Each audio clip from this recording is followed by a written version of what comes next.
Am I streaming now?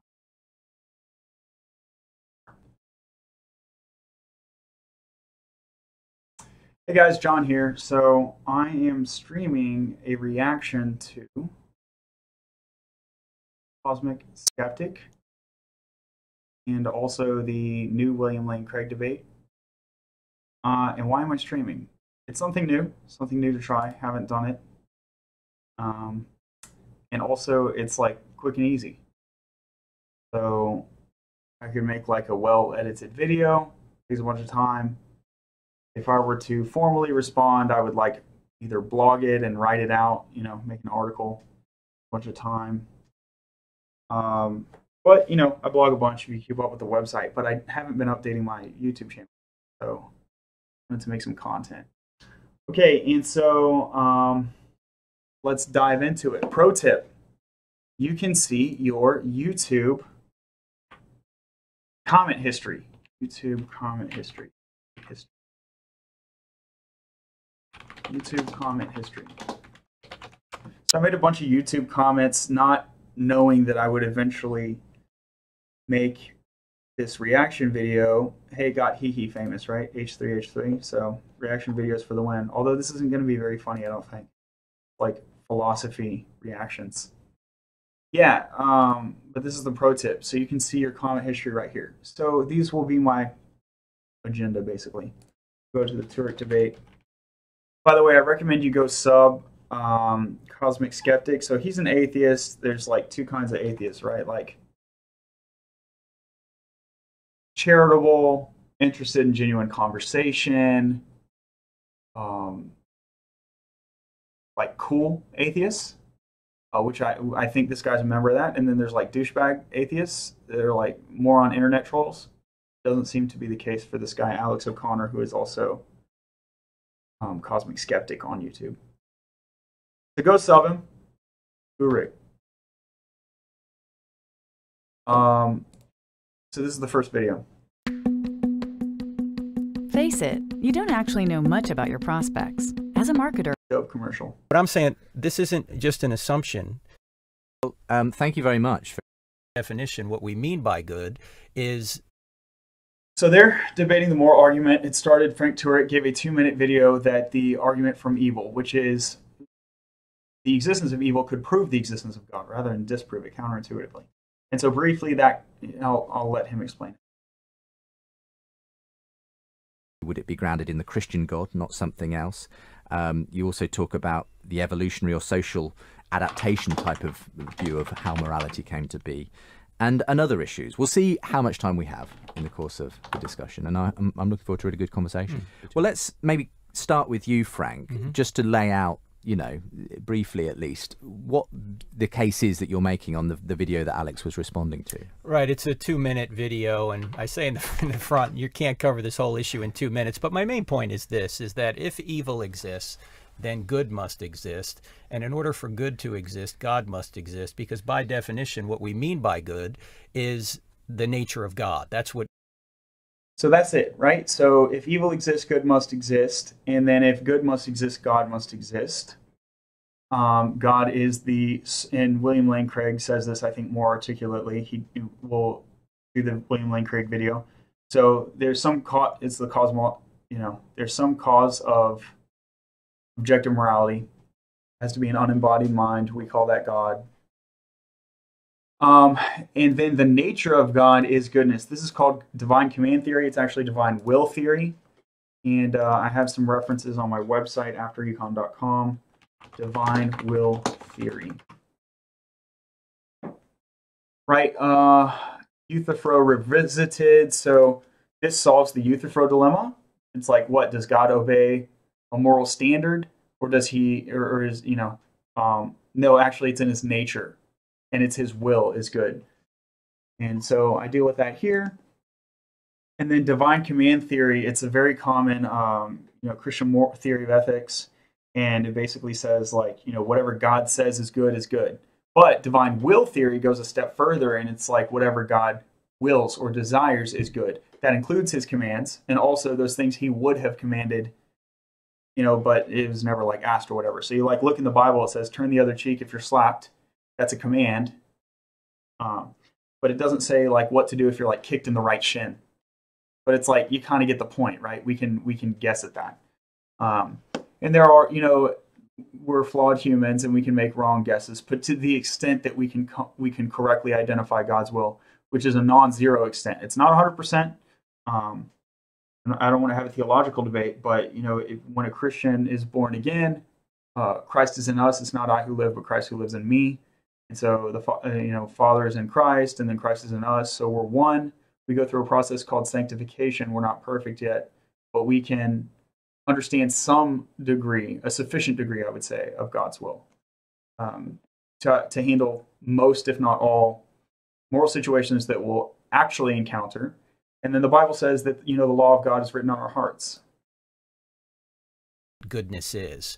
So Alex's main response is that his main response to the moral argument is to say that morality is subjective. And he's sort of taking on the Sam Harris line, which is interesting because in a subsequent video, we'll see that he disagrees with Sam Harris and he criticizes Sam Harris, the moral landscape, which identifies goodness with human flourishing. But the point that he sticks to, which is decent, he ignores the compatibilist view of morality, which is, I think, his key error. And it's also his key error on his discussion with free will. He discusses free will with, what is that dude's name? Rationality rules. So he discusses free will with rationality rules. He ignores compatibilism, which is the view that, there can be determination and free will. There's also moral compatibility, which is that morality can be objective and subjective. I'm also a fan of economic compatibility, which is that values are subjectively determined and exist objectively, at least in a well-formed market when you have prices and no one individual can effectively move the market price. That market price functions objectively, but it's also subjectively determined. So compatibilism, not only in this particular argument, but then in a lot of arguments, is often overlooked. It's like a lot of truth can be found in compatibilism. When both sides have a good point, try to reconcile them. I know it's not great for theater when you want to have like this big show where they're like arguing it out, right? But there's a lot of truth in that. So he says that morality, because it's held in the mind and conceived, is fundamentally subjective, where subjectivity is defined as something conceived in the mind rather than external to it. As I mentioned, the key is that it's both. It's in the mind, conceived, and it's also external. And then if when we get really technical, it's the subjective preferences of God, but they happen to be perfect because God's perfect. And therefore, they're objectively true. So, it's like a special case. It's like a limiting case, right? Well, you can't have evil unless good exists, because evil is a privation or the tenets on. Right. And so one thing and then we'll go to my comments. Another thing I said is microphone. Yeah. So disproving atheism. Can it disprove atheism? Alex O'Connor says you can't disprove atheism because it's like veganism. It's not a true or false claim. It's a statement of identity. And he also says, this is weak atheism. He says, I don't believe in God. That's different from asserting that God doesn't exist. This is the classical distinction between strong and weak atheism. Classically, Hitchens was a case of strong atheism. He asserted that he could disprove the Christian God. That's strong atheism. Dawkins, on the other hand, said, I'm not certain that God doesn't exist. Rather, I simply don't believe in God. So that's agnostic atheism or weak atheism. And then the big tent would include both, right? And then, Turek remarks on the concept of agnostic atheism, weak atheism. He said, not holding a belief in God, then this microphone's an atheist. I thought that was kind of funny. And actually, Alex agrees with him. He's like, yeah, if it's not really sensible to talk about, but if you want, technically, according to my definitions, this book would be an atheist. So kudos for consistency. Did I mention y'all should sub CosmicSkeptic? He is an atheist, but he's like an intelligent one. And another comment I made is that this video is markedly better than the original. So Alex did make a separate response video where it's just him addressing his audience, addressing Turek's 2-minute argument from evil in favor of God from evil, counterintuitively. That video is rather awful. It was full of fallacious argumentation. But when on this video, he's on point. And yeah, I'm not really sure why. Maybe he just had more time to simmer on the ideas. Maybe he said, "Oh shit, I'm actually with Frank Turek. This is some real shit. I'm going to be on the radio, and I need to be more rigorous." Combination, who knows? But that's the main reason I subbed him. So I stumbled into some of his crappy videos, and I was like, "No, here's another of non-rigorous internet atheism." But I've seen such a growth rate, and his recent stuff is really great. So I have high hopes for the guy. What else did I say? Great back and forth, right? And then Frank dropped the ball. So I mentioned, and I basically mentioned that it solves Euthyphro's dilemma if you properly define morality. Alex ended up making a bunch of, basically Euthyphro dilemmas, and Turek kind of answered them, but he was like dropping the ball. I think it was like a on the tip of my tongue situation. He couldn't recall the correct arguments. Frankly, I can't either. That's why I referred you to my article. It's in the nature thing. That's the key. It's not that there's some separate standard of morality. So let's go to that moral landscape video. Oh, another cool thing that Turek talked about. This is segueing into the moral landscape. So, Alex says, I would also identify X as bad, but that's because it violates flourishing. And then, this is regarding evolutionary biology. And Turek says, if morality is the product of evolutionary biology, it's not objective. There's no reason to think it's objective. And in fact, it doesn't only undercut objective morality, it undercuts all knowledge claims, because evolution as a process is not directed at optimizing. It is not directed at optimizing truth, like true knowledge. It's directed at optimizing survival rate, right? Natural selection on random mutation and natural selection optimizes survival rate. There's no guarantee that on naturalism, I should say, naturalistic materialism, there's no guarantee that any of our thoughts are anything other than brain fizz, atoms smashing into each other. There's no reason to think that it's actually true in a metaphysical sense. So that was brought up in this debate as well. And then he also did bring up the properly basic thing. It's like, oh well, so Alex is like, well, we got brain fizz. Well, why do you Christians just believe what you see, as it were? Although I think there's a bit more to it, but at one point, Craig brought up properly basic beliefs. So here we have Plantinga, and then also atheist philosopher Michael Huemer, famous libertarian philosopher. I don't think they know that they say basically the same thing, but they do. Check it out, Michael Huemer. I was writing an article on this, but I don't know if it's been published on my site, so I'll just direct you to the more or less primary source. Wikipedia is not really a primary source, but anyway. So it's called phenomenal conservatism. That's what Michael Huemer calls it. I prefer the other title, which is a basic belief, or a properly basic belief. But this is very well said here. In epistemology, phenomenal conservatism, hilariously it's called PC, and he's a libertarian, so figure that out, holds that it is reasonable to assume that things are as they appear. They are, in fact, as they appear. I see this desktop monitor. It's reasonable to assume there's actually an objective desktop monitor in a reality. It's not just a mental image. It's a thing. It is reasonable to assume that things are as they appear, except when there are positive grounds for doubting this.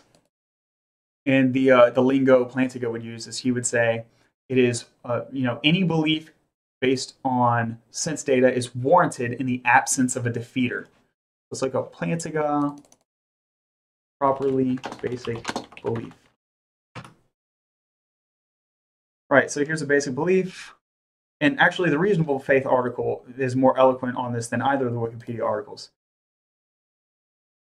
The axioms of a belief system, they do not depend on justification of other beliefs, right? It's not the main idea. They derive, beliefs derive from one or more basic beliefs. That's true and that's key, but that's not the the aspect I was referring to. So Reformed Epistemology with Plantinga, Warranted Christian Belief, great book, highly recommend it.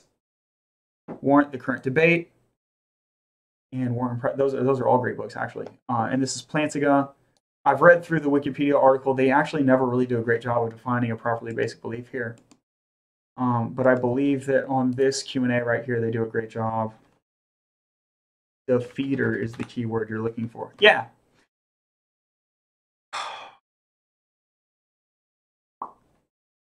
My belief that your name is Grant is properly basic belief which I am rational to hold unless and until a defeater for that belief comes along. So this dude emailed him. He said, hey, my name's Grant, I guess. And it's like, why would you doubt that? You know, if he's saying his name is Grant, you're just going to question that? No, take it at face value unless and until a defeater comes along. That's how we do with most things, right? Like we're eating, take a spoon, lift it to my mouth.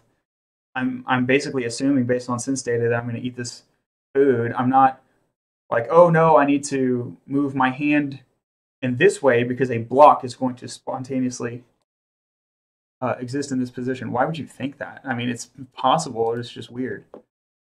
No one ever does that. Okay.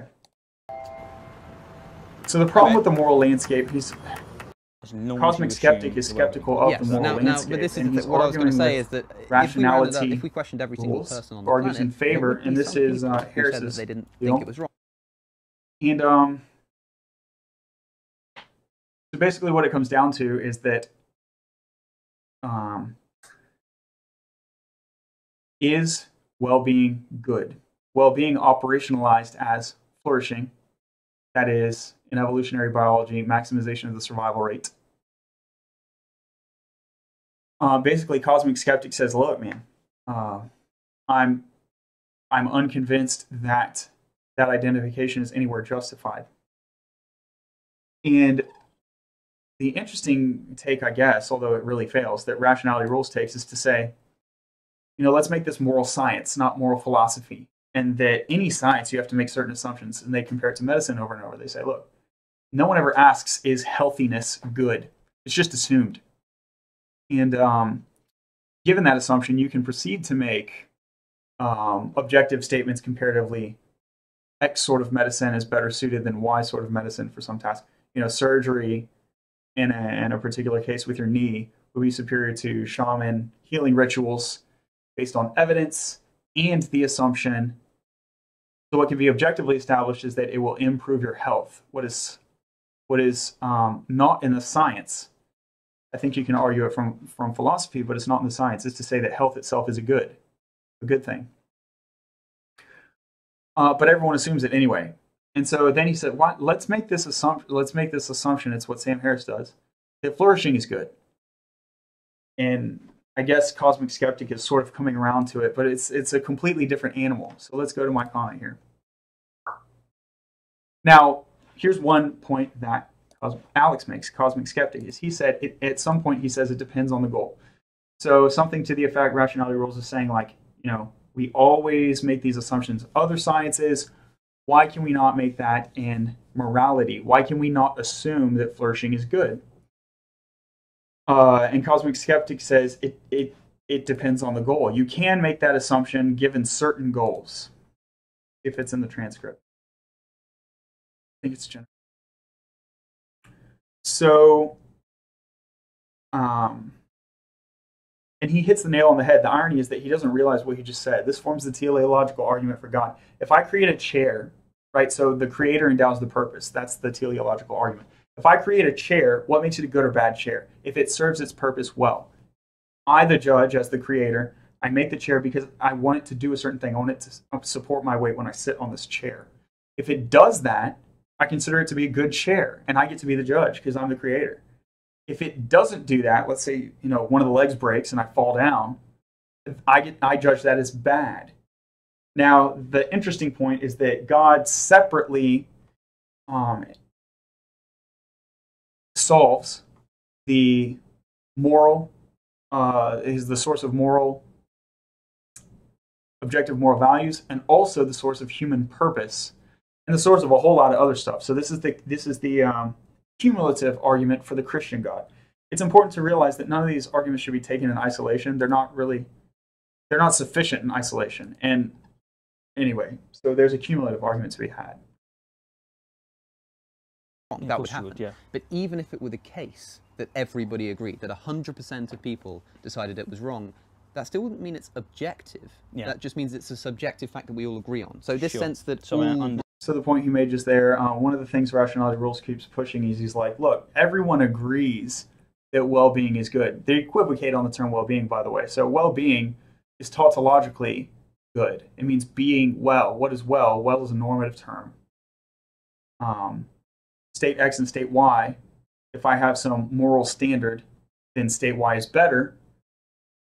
I have improved my well-being when I transition from state X to state Y. But that entails that I've already answered the question of the moral standard. So you see how it's viciously circular to say that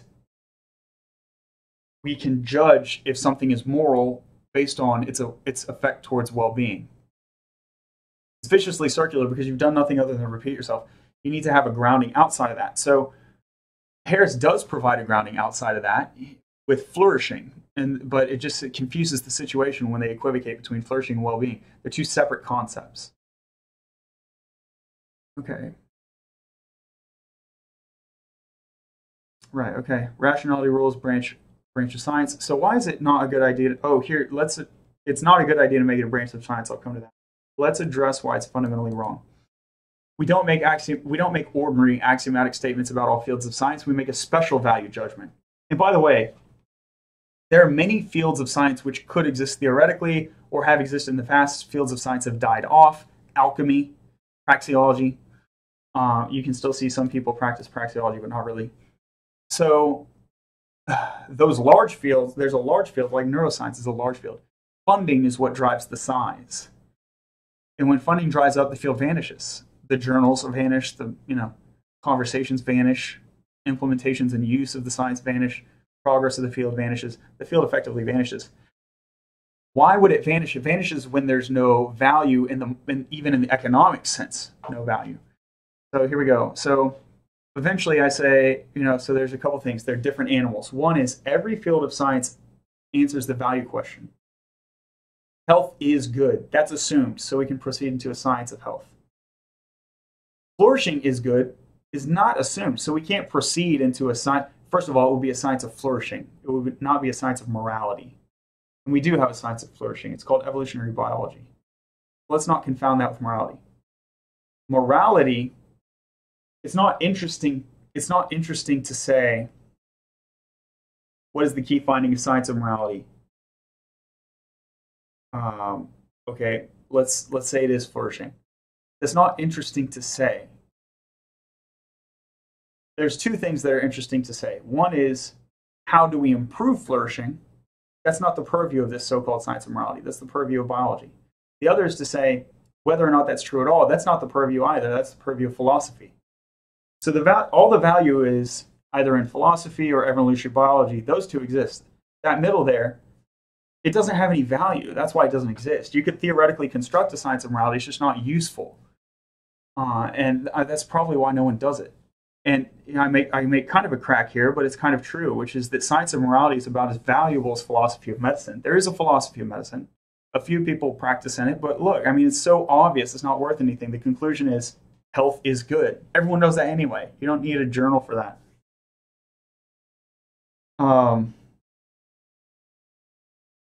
They're fundamentally different animals. And the value lies in a different nexus.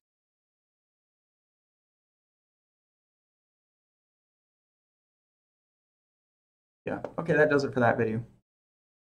Oh, yeah. So there's a larger problem, right? They keep discussing, why do we care? Why do we care whether we can redefine on naturalism morality to be objective? They want morality to be objective so they can say what's right and wrong. And this is not my speculation. They say this in the video. Go watch. They reference Islam in a number of points, and they say they want to go to the third world and tell these people that wearing a burqa, for example, is wrong. I don't know if they use the specific burqa example. But they reference Islam. And so the problem is it doesn't even fulfill that requirement. So the Muslim could adopt the morality as well-being. All he would have to do is argue that Islam is good for mankind. Now there's a real, and therefore women should wear the burqa. There's a real irony here. at one point, I'm not sure if this is the point, he says that thievery would be immoral on this flourishing explanation. Morality is based upon well-being. I concede that, but I'm saying that even if everybody agrees on that, it doesn't make it objective. If you see what I'm saying. That's cool. But, I'm glad I've got your position down. So yes, I think you have, as far as I can see. Here is my angle on it. I just want to understand it so that I can see that you're on the same bridge part that I was on. Yeah, well, I'd like to think I am, because I'd love to be convinced of this. I really would. Convince me that I'm wrong. Exactly. This is an argument for God. And if I am, I've done all right, but oh, you would have kicked a grip on me, and it was the hardest for me to acid in the face of children, which is just an inconvenient truth. I saw somebody a comment on YouTube the other day. This is what it comes down to, is the fact that the argument relies, as I was saying. Whatever, I can't find it. It's somewhere early on in the video. So he basically says that thievery is bad for, it would be bad on his view. It's his go-to. The irony, you know, if I was in his shoes, I would have gone straight for murder. It's obvious that murder lowers the survival rate. It's non-obvious that thievery lowers the special survival rate. Keep in mind that this view of morality, the Harris view, is species-wide. Okay, it's not optimizing my personal individual survival rate. It's species-wide. So the homosexuality thing, for example, clearly homosexuality cannot propagate my line. I'm not gay, but this is all theory. Some would put forth the argument that some degree, some fraction of the species being homosexual improves society in some way. I don't agree with that theory, but there's various theories about that, how it might affect the supply of mates. There might be some, it might not be a sexual thing. There might be a need for caring people, that they're fulfilling a feminine role in the absence of actual females, or whatever it may be. And that could therefore drive up the survival rate. You could have evolutionarily generated homosexuality, which is the unorthodox view. Obviously, the orthodox view being that homosexuality would drive down the survival rate. That's just one example. Thievery is another case.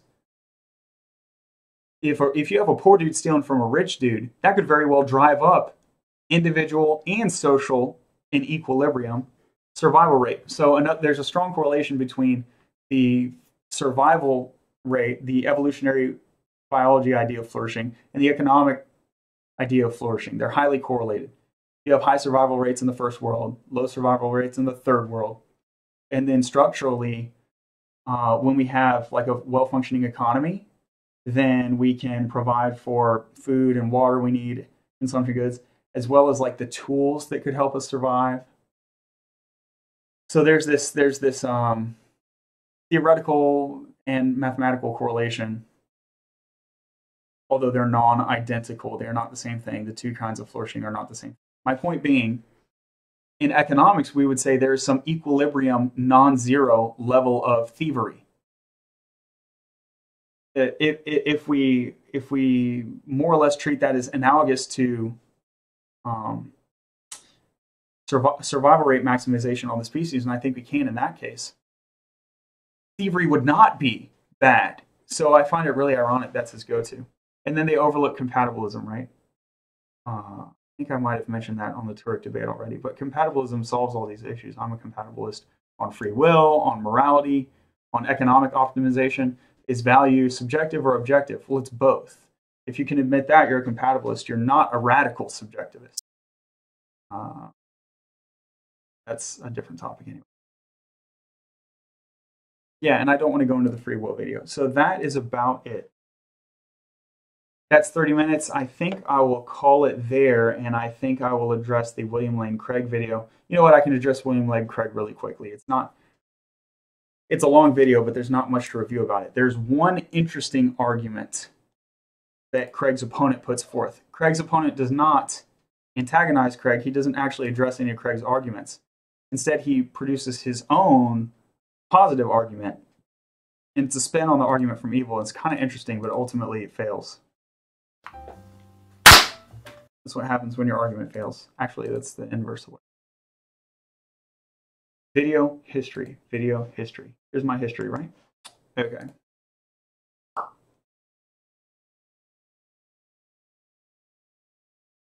Does God exist? Right, this is the video. And the argument is the argument from religious belief isn't like that at all. Pointless evil. So Daniel Kane, that's the guy's name. I was just trying to look him up to remember his name. I don't actually need to play the clip. He grants that some evil could result in a causal chain of events, such as the Holocaust might have been so awful, but it resulted in the formation of the state of Israel, which the state of Israel can produce such good works. It eventually, on the whole, becomes outweighingly good, such that the whole of history becomes better than it would have been had the Holocaust not occurred. Kim actually grants that. But he says that's not always the case. Some evil is actually pointless. And one of the examples he gives is a dog burning in the woods. You know, there's like a natural fire and like a den of wolves like gets burnt, or a deer or something. First of all, I don't think animal suffering is moral or wrong.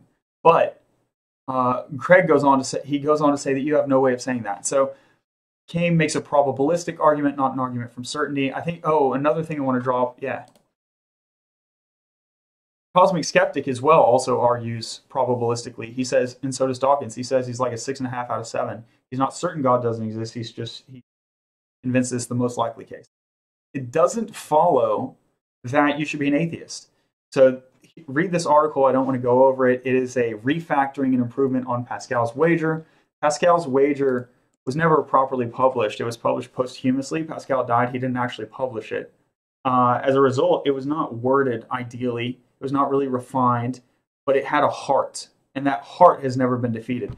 This many gods problem, I overcome it here just by slightly refactoring the argument. We need to have charity when we argue, and we need to see our opponent's best case. Because if we don't defeat our opponent's best case, we haven't really won.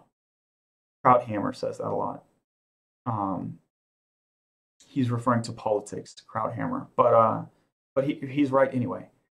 So being published posthumously, Pascal didn't really refine his own arguments, and others defeated it on semantic grounds, basically. But if you think about it, all the objections to Pascal's wager are really trivial, and so this one I think is a knockdown. I've not seen anyone be able to defeat this wager I got right here. And so, given that these are all probabilistic arguments, you should still choose theism. And the funny thing is, when Craig presents arguments from necessity versus Kane's argument on probability, suppose just abstractly, forget about theism, just anything. If you have one reason from necessity X is true, and one reason from probability that X is not true, necessity always dominates. That's a point to make. Anyway, the point being is that Kane's probabilistic argument is also fallacious. Do I have that pulled up? Don't. Okay, whatever. So he says that there's these 4 categories. Comes up with 4 categories. It's not just that it could or might not be morally sufficient. He ends up creating 4 categories. And only on one of them is it morally sufficient. And he said, look, 75% of the time it's not morally sufficient. Therefore, it's unlikely. So we should believe that there is pointless suffering. Here's his conclusion. Probably there are pointless evils. And he actually identifies that with 75%. That reasoning is fallacious. So Craig compares it to a bag of marbles. And he does so rightly. So you got like hundreds of marbles in this bag. You don't know the precise number. But you do know that there could be red, blue, green, or yellow marbles in the bag. Does it follow that 25% of the marbles are red? No. They could all be red. They could none be red. So that information is that probability argument. It can't be determined. Moreover, when it comes to issues of morality, in other words, they're not independently and randomly distributed. Rather, they're providentially ordered. So it could easily be the case that all evil is necessary and minimized, or necessary and minimized subject to people's free will choices, entirely due to people's free will choices. That's another point. Lewis makes that point that free will logically entails some degree of moral evil. And then a final point Craig makes is that evil, natural evil, which is just plain suffering, not a moral evil, like a hurricane, would be considered quote unquote a natural evil. And then moral evil as well are both mechanisms by which people come to a need of God. And this is not just a theoretical argument. He gives statistics, China, India, certain parts of Africa, these very underprivileged countries are suffering. These are where missionaries are having the highest conversion rates, not in the West. And the reason is because they're in need. They're confronted with their need, right? And so it does not follow that a world absent of evil, or even with a low frequency of evil, would have the optimal level of people on their own free will coming to a belief in God. And Craig makes the point that that's God's overriding purpose, so that he can have a loving relationship with individuals made of their own free will, not to reveal himself. He could make himself plain as day as he wanted, but it could be the case that with everyone being pounded over and over, I'm God, they become resentful or something like that. And so anyway, that was an interesting take as well. So who's to say what the proper level of evil is? It becomes arbitrary at that point. And another thing that Came does that's really arbitrary, he's asked at one point, what would the standard be which is required to make you believe in God? And he says if the words made by Jesus were inscribed on every subatomic particle, that would convince him. And so I think there's a real problem with these arbitrarily high demands atheists make. I think there's such a thing as an objective, you can objectively determine a good standard. And I would say it's 50% plus epsilon. So in science, we have the alpha level, right? And then as a matter of professional practice, we generally mark it at 5.05. But recently, a lot of people, including myself, although I haven't published on it, but it's been a big criticism I've made in the blogs and elsewhere. And but it's also become a professional thing. The professional tide is turning to say that's really arbitrary. 0.1, even 0.2 in some cases. These should be important, and then in some cases it needs to be way more than 5. It needs to be like 0.00, like the medical standard, 0.00001. That you need to not just look at the alpha level, which is the probability of error. You need to adjust for the value of X being true or false. And so there's a couple things here. Even if the probability of God's existence is very small, like 1%, it's still preferred if the value is sufficiently high. But suppose that we we discount the afterlife and we just say that atheism and theism, the utilitarian value is equal. Let's grant that, even though that's not true, but let's grant that. If that were the case, you would need 50% plus epsilon. In other words, it wouldn't be about adjusting by value. It would be strictly which is more probable, X or X naught. What's not justified is some arbitrary standard if the words made by Jesus was on every subatomic particle. That's nonsense. And it's such obvious nonsense. But you will see extremely high requirements given, arbitrarily high, not even like really specific, just like really high, like unmeetably high standards given by atheists. And then they want to say that the theist has the burden of proof to meet these unobtainably high goals. And I think that's really problematic. Anyway, I could go on, but I'll leave it there. Thank you for tuning in.